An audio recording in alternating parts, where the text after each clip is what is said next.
प्रातः क्लास चल रहा था 23/7/1967 रविवार को चौथे पेज पर मध्याह्न में बात चल रही थी। ये अविनाशी नाटक बना हुआ है। हाँ, इसकी कभी एंड नहीं होती है क्योंकि इसकी आदि ही नहीं है।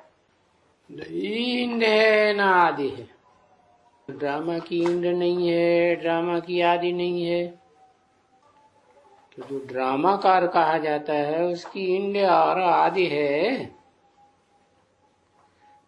उसकी भी नहीं है। जो आत्माओं का बाप है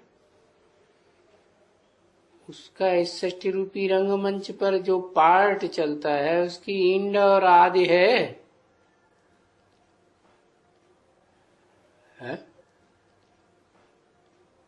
है या नहीं है? उसकी एंड और आदि का पता कैसे चलेगा? वो तो निराकार है। कब आता है कब जाता है पता ही नहीं लगता। हाँ, दादा लेखराज ब्रह्मा के तन में पार्ट बजाता था तो वाणी चलती थी तो पता लगता था कि आया। शरीर छोड़ दिया तो पता ही नहीं कहाँ आया कहाँ गया। क्या चला गया? नहीं चला गया तो कहाँ से कहाँ फिर कहाँ पार्ट बजाता है? मुकर्रर रथ में पार्ट बजाता जो यज्ञ के आदि से ही मुकर्रर है, और इसके अलावा बच्चों में भी प्रवेश करता है। सुप्रीम सोल किन बच्चों में कब प्रवेश करता है किसी को पता नहीं, लेकिन वो सब हैं टेम्परेरी। कोई कह भी नहीं सकता मेरे में कब आए कब चले गए। तो तुम मीठे बच्चों को बाप समझाते हैं। देखो, तुम कल पढ़ रहे थे हमारे पास, समझा ना? ऐसे ही कहेंगे कि कल पढ़ रहे थे। क्यों ऐसे क्यों कहते? क्यों कहने के लिए कुकल्प पूर्व की बात ऐसे हो गई जैसे कल की थी। तो परमधाम में जाके सो जाते हैं तो सुसुप्ति अवस्था में तो पता ही नहीं चलता कब आया राम कब गया राम। तो तुम यही पढ़ रहे थे राजयोग कल। अभी राजयोग तो बरोबर है और भगवान राजयोग सिखलाते हैं। राजाओं का राजा बनाते हैं।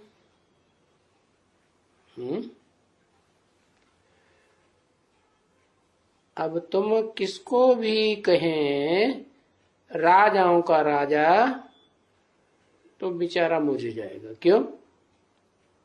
क्योंकि आज की दुनिया में तो कोई राजा और महाराजा है ही नहीं। एक भूटान छोटा सा देश है, उसका तो राजा है, तो वहां भी प्रजातंत्र राज्य तो चल गया। हाँ, वहां की जो प्रजा है वो आज भी उन्हीं को राजा मानती है। तो ये क्या कहते हैं? लोग पूछेंगे राजाओं का राजा ये वही कौन होते हैं? तो तुम बच्चों को समझा दिया है कि हाँ बरोबर पतित राजाएं पावन राजाओं को मंदिरों में मूर्ति बनाकर बैठाए पूजा करते हैं। तो समझ में आ जाएगा है? ये बात कहने से समझ में आ जाएगी राजाओं का राजा है या नहीं है? नहीं है। अच्छा, शूटिंग पीरियड में है ही नहीं।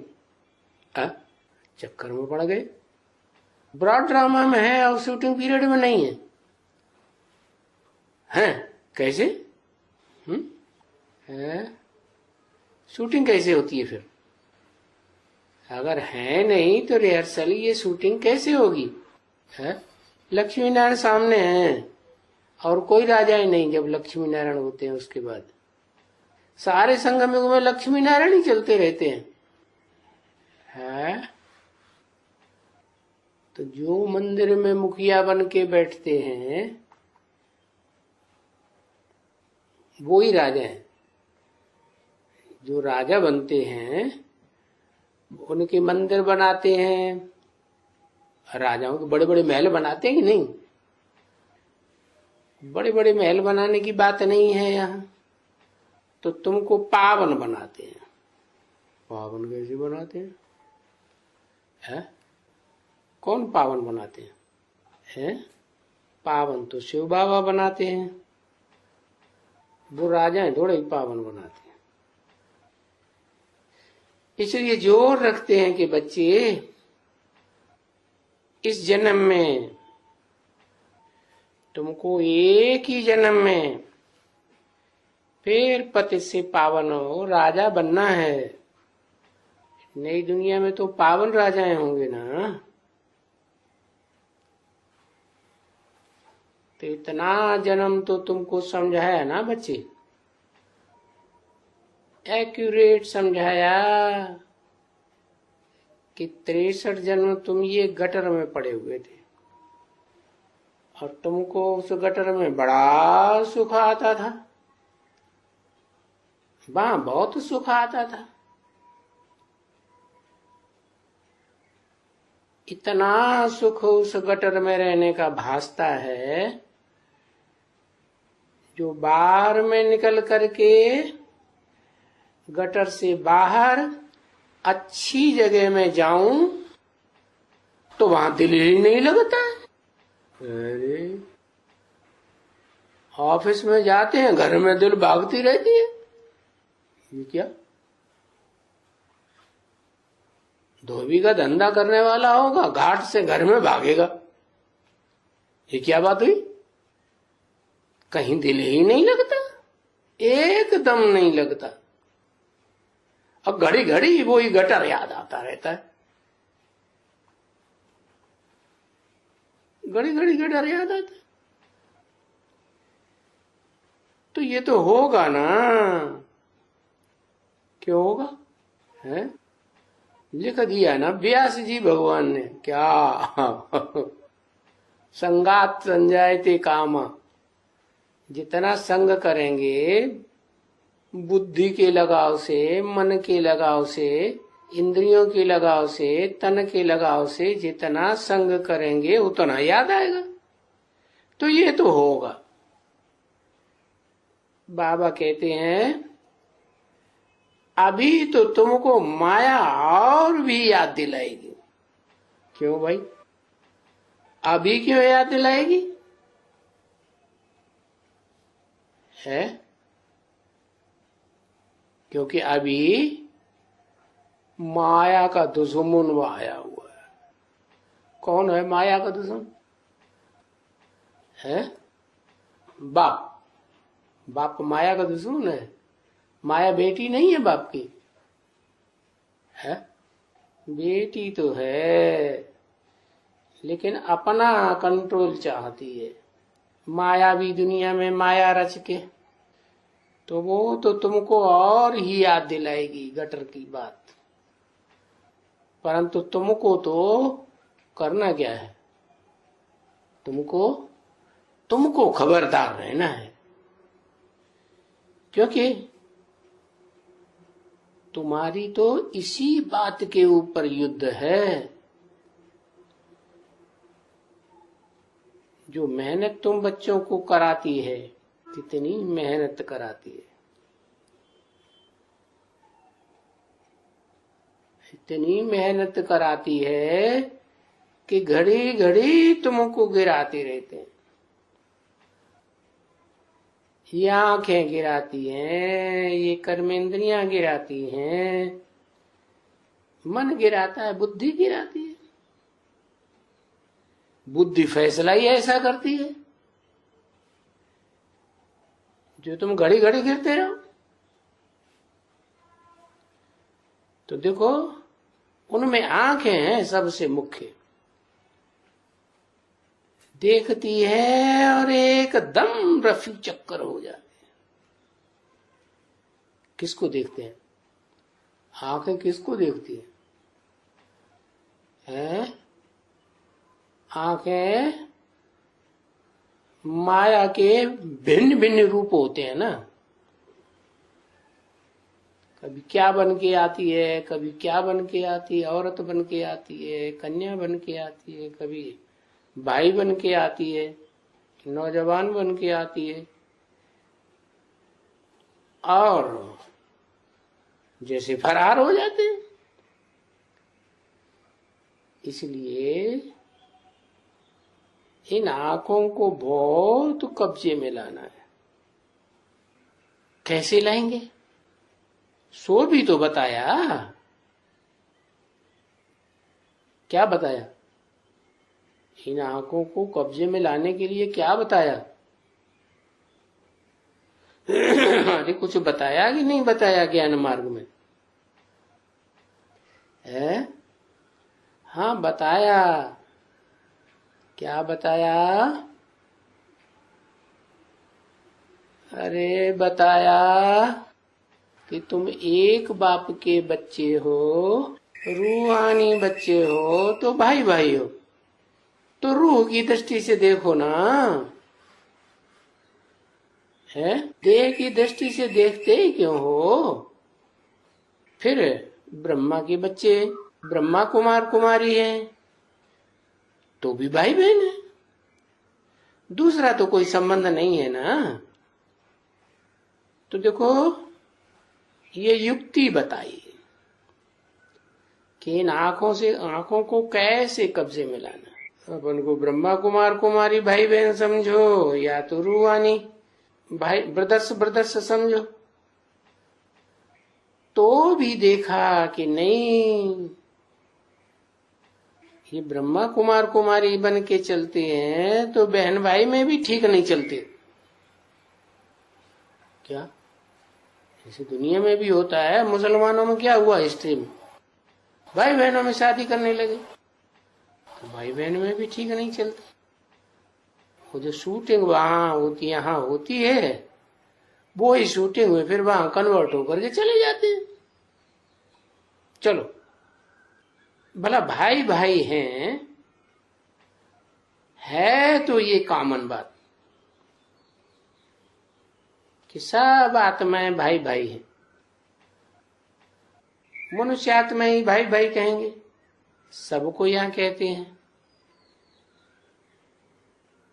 जब आते हैं भाई, ऑल इंडिया से भी आते हैं, विदेशों से भी आते हैं, रशियंस आते हैं, हिंदू भाई भाई आते हैं, पाकिस्तानी आते हैं, तो इन सब के लिए ऐसे ही कहते हैं। तुम क्या हो आपस में? आपस में आत्मा आत्मा भाई भाई हो। तो बजाय कोई तो आत्मा आत्मा भाई भाई समझने के फिर गीत गाने लग पड़ते हैं। जैसे भक्ति मार्ग होता है ना, गीत बहुत गाते हैं, या प्रैक्टिकल में बनते हैं, बनने की कोशिश नहीं करते। ऐसे ही यहां भी शूटिंग करते हैं कोई कोई। कौन कौन? कोई हम हैं आत्मा, तुम हो आत्मा, आपस में भाई भाई। खूब गीत गाएंगे, नाचेंगे, डांस करेंगे, तबला बजाएंगे। अरे पर जो कुछ कहते हैं, जो बोलते हैं, जो गीत गाते हैं, उनको समझते नहीं। खुद समझेंगे नहीं तो दूसरों को समझाए भी नहीं सकेंगे। इसलिए कहा जाता है कि ढेंढरों में साला ऐसे ही चिल्लाते रहते हैं। ढेंढर क्या? मेढक। जैसे मेढक बरसात के होते हैं ना, तो ये भी ज्ञान बरसात का मौसम है, संगम युग, सतयुग त्रेता तो ठंडी का मौसम है? और द्वापर कलयुग गर्मी का मौसम, दिमाग में गर्मी चढ़ी रहती है, तन में भी गर्मी, मन में भी गर्मी, बुद्धि में भी गर्मी। और ये संगम युग होता है तो ज्ञान की बरसात होती है। तो वो ढेंडर होते हैं ना बरसात के टाइम पर, मेढक, फालतू ट्रा ट्रा ट्रा करते ही रहेंगे, अर्थ कुछ भी नहीं, समझेंगे कुछ भी नहीं, तो ट्रा ट्रा करते हैं। कैसे ट्रा ट्रा करते हैं, कैसे बताया अभी? कैसे? हम हैं आत्मा, ये बताएगा। तुम हो आत्मा, आपस में भाई भाई, चिल्लाते रहेंगे, एक दूसरे को सुनाते रहेंगे, पब्लिक आएगी उसको भी यही। तो जो भी कुछ अक्षर मुख से निकालते हैं उनके अर्थ में टिकते ही नहीं है। अर्थ क्या है, मतलब क्या है? अभी तुम क्या करते हो? तुम तो अर्थ में टिकते हो ना, आत्मा आत्मा, भाई भाई, तो क्या मतलब हुआ? हम बिंदु आत्मा, वास्तव में तुम भी बिंदु आत्मा, ये भी बिंदु आत्मा, आपस में जो भी मिलते हैं तो बिंदु आत्मा के रूप में देखते हैं। बिंदु आत्मा वो विनाशी है कि अविनाशी है? अविनाशी है। और ये देह तो आज है, कल मुर्दा हो जाएगी। कल क्या पता आज ही मुर्दा हो जाए? कुछ पता है किसी को? कुछ नहीं।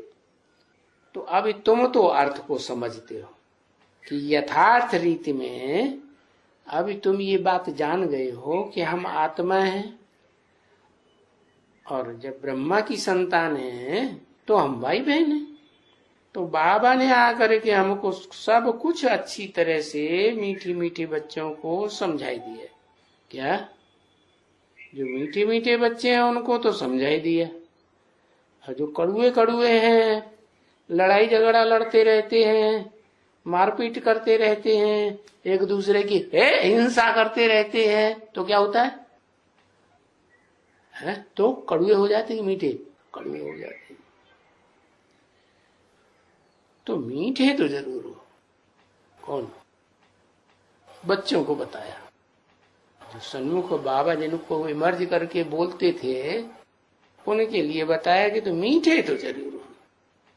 फिर क्या गड़बड़ है? क्योंकि तुम कोई इस जन्म के, इस समय के थोड़े ही हो।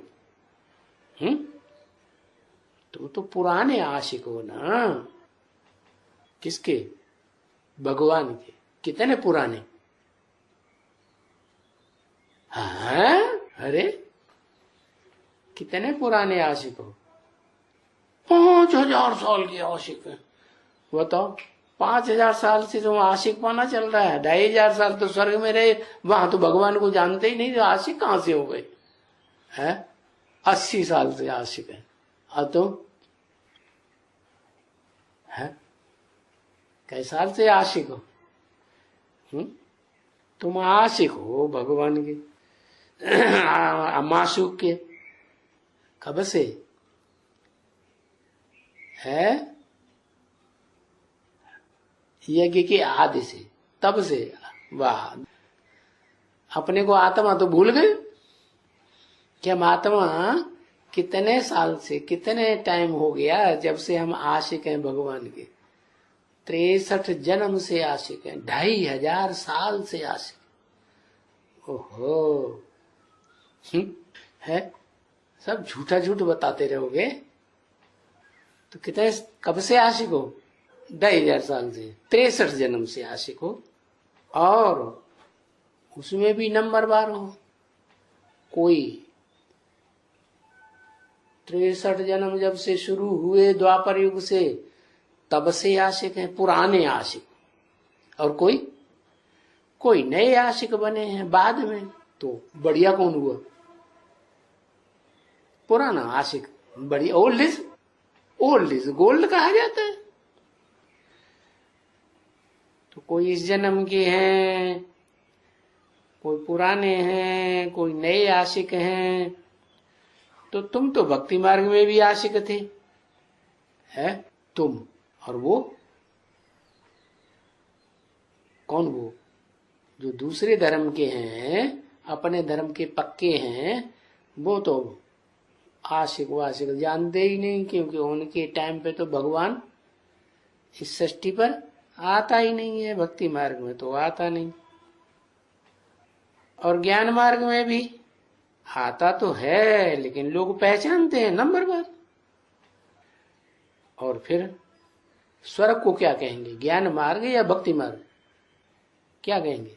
वो भगवान बाप को जानते हैं, वहां न ज्ञान मार्ग न भक्ति मार्ग, सिर्फ इतना कहेंगे कि हाँ आत्मा की तो याद है, जैसे आत्मा वैसे परमपिता परमात्मा।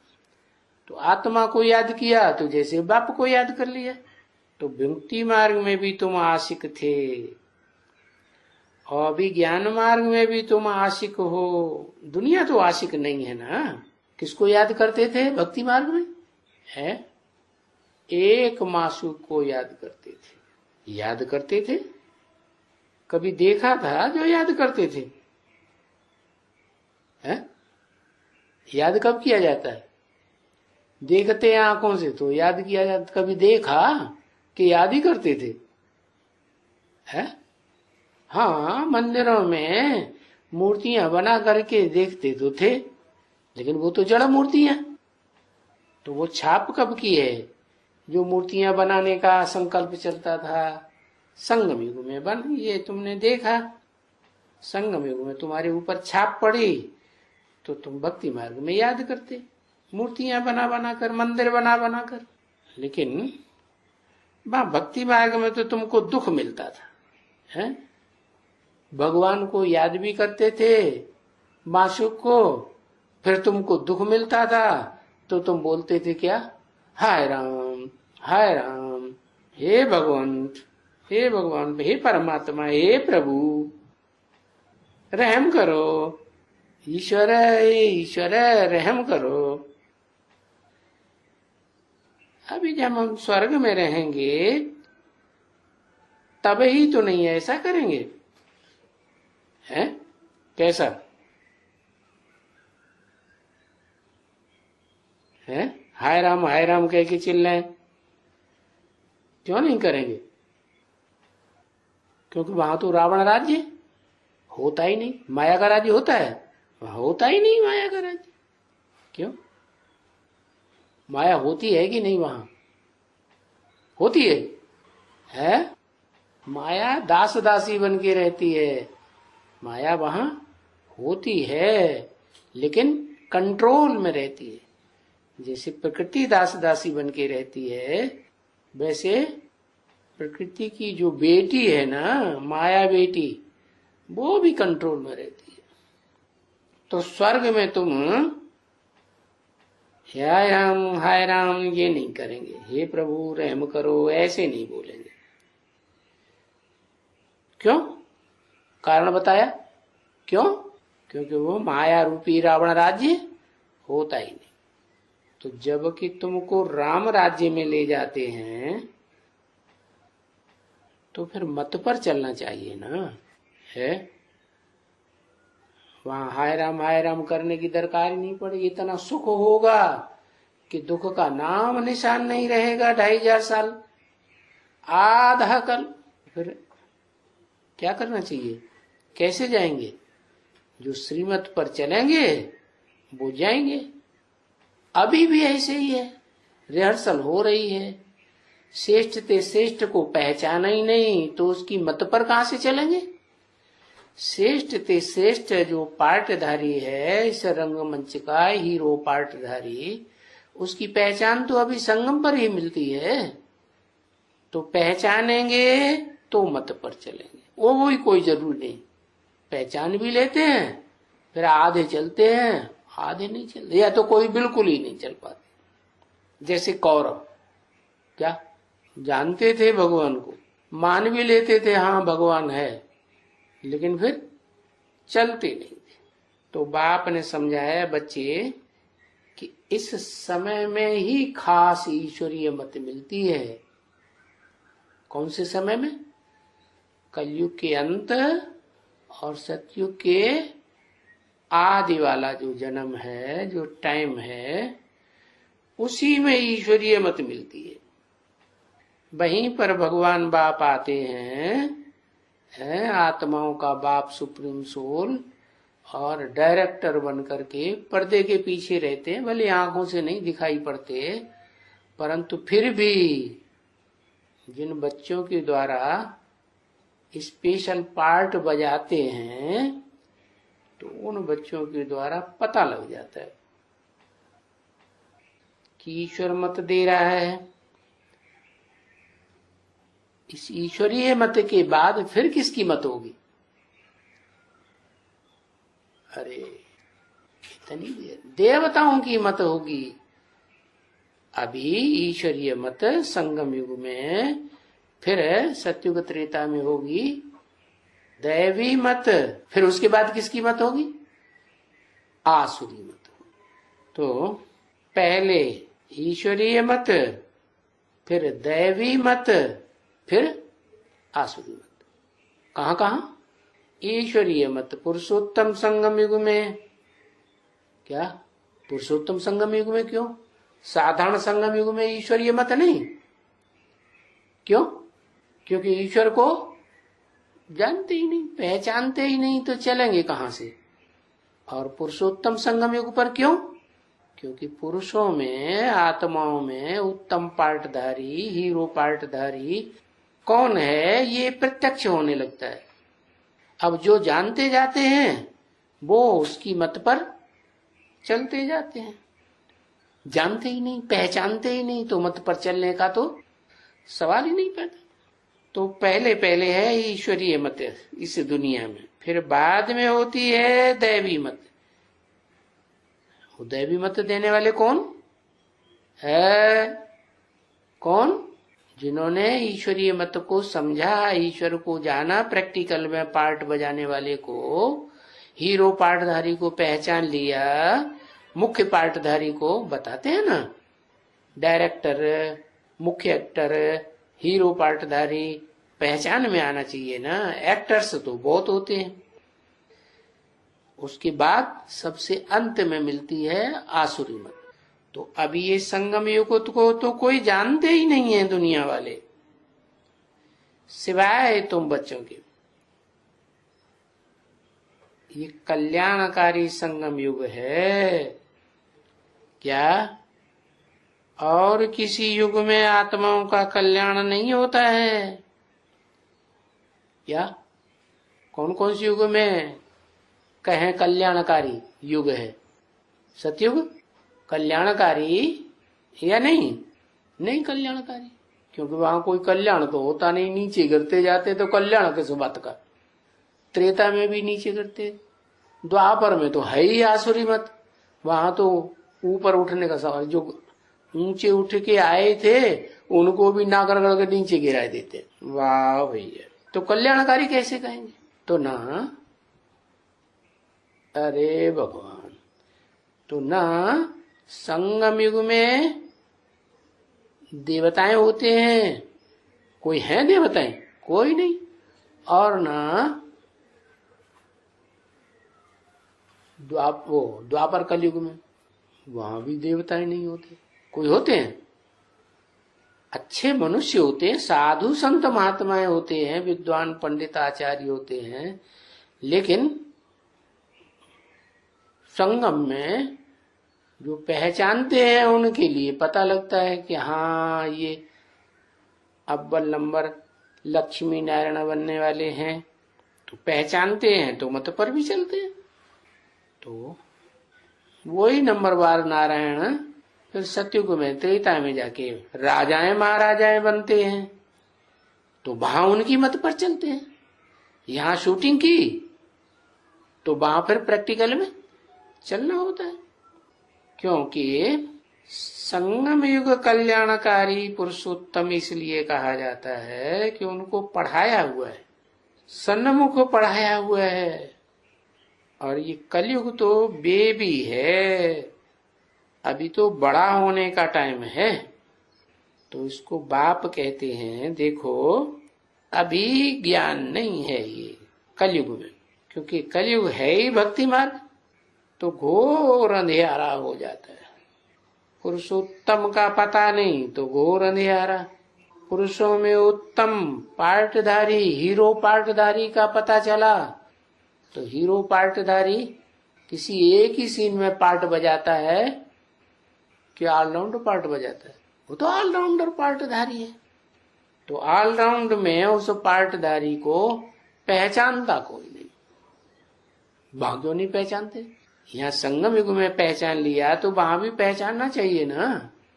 हाँ, जिन्होंने यहाँ पहचाना है वो पहचानते भले नहीं है सत्युग त्रेता द्वापर कलयुग चारों युगों में, लेकिन साथ उसी का देते हैं। क्या जिंदगी में किसका साथ देते हैं? हीरो पार्टधारी का साथ देते हैं। तो घोर अंधेरा हो गया भक्ति मार्ग में, कोई नहीं जानता, सब अंधेरे में है। क्यों अंधेरे में है? जब संपूर्ण ग्रहण लगता है सूरज को तो सारी दुनिया अंधेरे में आ जाती है, क्योंकि सूरज दिखाई ही नहीं पड़ता। तो सतयुग में त्रेता में तो सूरज भले नहीं दिखाई पड़ता है, लेकिन ज्ञान चंद्रमा और सितारों का रोशनी तो होती है, उनकी मत पर तो चलते हैं ना। लेकिन द्वापर कलयुग में पता ही नहीं लगता किसका, न मुख्य मुख्य पार्टधारियों का पता चलता है कि कौन कौन मुख्य पार्टधारी थे जो भगवान की मत पर चलते, और न भगवान का पता चलता कि कौन वो पार्टधारी हीरो है जिसमें भगवान आकर के पार्ट बजाते। तो सूरज ही नहीं होगा दुनिया में, दिखाई पड़ेगा तो क्या होगा? घोर अंधेरा। अंधेरा माने अज्ञान का अंधेरा हो जाता है। तो ज्ञान है तो सूझ रहा है, और ज्ञान नहीं है तो जैसे भक्ति है, भक्ति में बस इधर उधर भागते रहो, हाथ पसार पसार के जैसे अंधे लोग चलते हैं ऐसे ऐसे करके, ऐसे ऐसे करके, उनको पता ही नहीं चलता। कोई लोग बताते हैं इधर चलो उधर चलो, या तो डंडा हाथ में हो तो डंडे के आधार पर चले। यहाँ तो संगम युग में ईश्वरीय मत का डंडा है, लाठी है तुम्हारी श्रीमत की, तो तुम सो जने में हो। इसलिए कलयुग को रात कहा जाता है। क्या रात कहा जाता है? अच्छा, रात में तो चंद्रमा तो होता है ना, हमेशा नहीं होता, कभी कभी होता है कि नहीं? तो फिर चंद्रमा की रोशनी तो दिखाई नहीं पड़नी चाहिए ना। रात है तो चंद्रमा तो दिखाई पड़े है? नहीं दिखाई पड़ता। क्यों? क्योंकि ब्रह्मा की रात और ब्रह्मा का दिन ये गाया हुआ है ना। सतयुग त्रेता है ब्रह्मा का दिन, ब्रह्मा वाली आत्मा सतयुग में भी अव्वल नंबर का नारायण बन के परंपराएं चलाती है, उन्हीं परंपराओं पर सब चलते हैं देवताएं। त्रेता में भी रामचंद्र बनकर जो परंपराएं चलती हैं वो भी चंद्रमा। तो दोनों को चंद्रमा क्यों कहते हैं? क्या दुनिया में दो दो चंद्रमा होते हैं? होते हैं? नहीं। फिर ये दो चंद्रमा क्यों कह दिए भक्ति मार्ग में? शास्त्रों में लिखा हुआ है, और शास्त्रों में सारी बातें संगम युग की हैं। रामचंद्र कृष्णचंद्र, क्योंकि संगम युग जब होता है तो एक ही व्यक्तित्व में, राम वाली आत्मा में, वो सतयुग का कृष्ण भी प्रवेश करके पार्ट बजाता है। इसलिए दिखाते हैं तीसरे नेत्र के रूप में ज्ञान सूर्य रोशनी मार रहा है, और उस त्रिनेत्री के मस्तक में चंद्रमा भी दिखाते हैं। कैसा चंद्रमा? अधूरा चंद्रमा। संपूर्ण चंद्रमा क्यों नहीं दिखाते? क्योंकि जब संपूर्ण बनता है तो वो अपनी रोशनी को मर्ज कर देता है। क्या एक हो जाते हैं दोनों। तो संगम युग में, पुरुषोत्तम संगम युग में अंधियारी की बात ही नहीं, धक्का खाने की बात ही नहीं। जो भक्ति मार्ग में भगवान को पाने के लिए धक्के खाते रहते हैं, कहीं मंदिर में जाते, कहीं मस्जिद में जाते, किसी जन्म में क्रिश्चियन बन जाते, किसी जन्म में मुसलमान बन जाते, जप करो, तप करो, फलाना करो, टीरा करो, ये सब भक्ति मार्ग में धक्के खाने और खिलाने की बातें हैं। तो बाप आकर के असली रास्ता बताते हैं। किसको? तो मीठे बच्चों को बताते हैं। क्या ये भक्ति मार्ग है, दुनिया में ज्ञान मार्ग नहीं है। ये ड्रामा के अंदर इस भक्ति मार्ग की नूंद है। क्या कि आधा कल्प फिर भी ज्ञान मार्ग कहेंगे, क्योंकि आत्मिक स्थिति रहती है, ज्ञान का सार बुद्धि में समाया हुआ है, और आधा कल्प है भक्ति मार्ग, तेरे की नहीं दुर्गति मार्ग। तो ये ड्रामा के अंदर इसकी नूंद है। फिर भी यही अंधेरा होगा या नहीं होगा? फिर अंधेरा होगा। कब होगा? फिर 2500 वर्ष के बाद यही अंधेरा होगा। फिर धक्के खाएंगे मंदिर में, मस्जिद में, मंदिरों में, तीर्थों में, टिकानों में, कहां कहां धक्के खाते। तो इस बात को मैंने पहले भी समझाया था।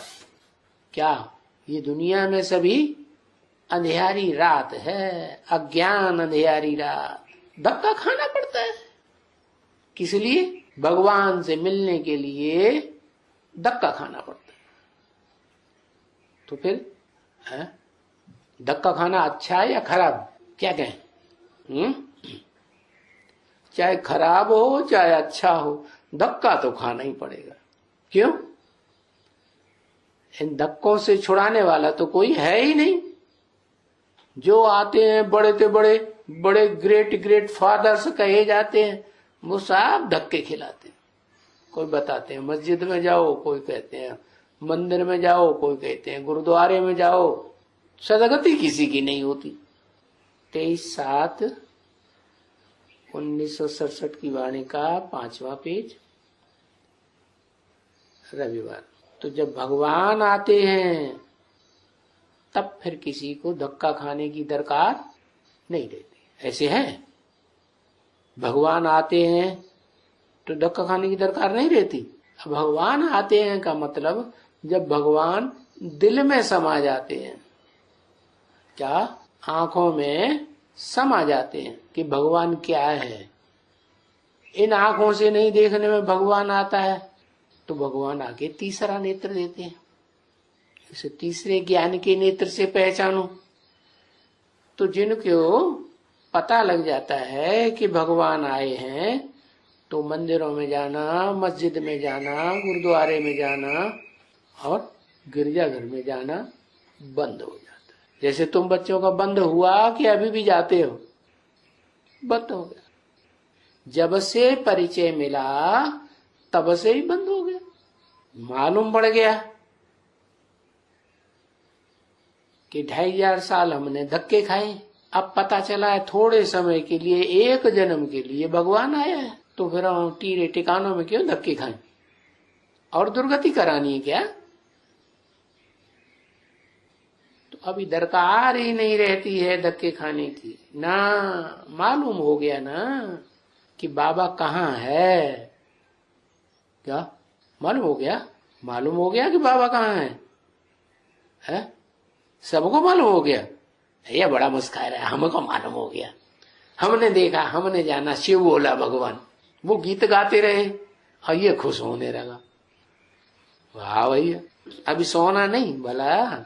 तो किस में प्रवेश किया है? किस में प्रवेश किया?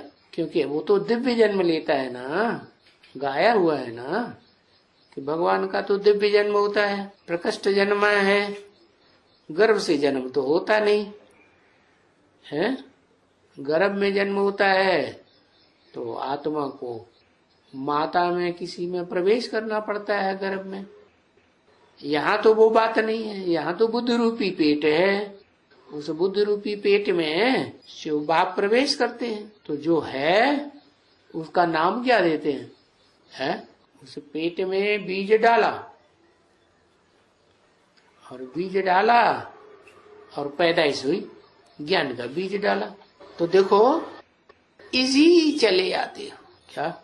वहां सो गर्भ जेल में रहने में कितना त्राही त्राही करते हैं, जन्म होता है तो भी चिल्लाते रोते पैदा होते हैं, और यहाँ तो इजी चले आते हो।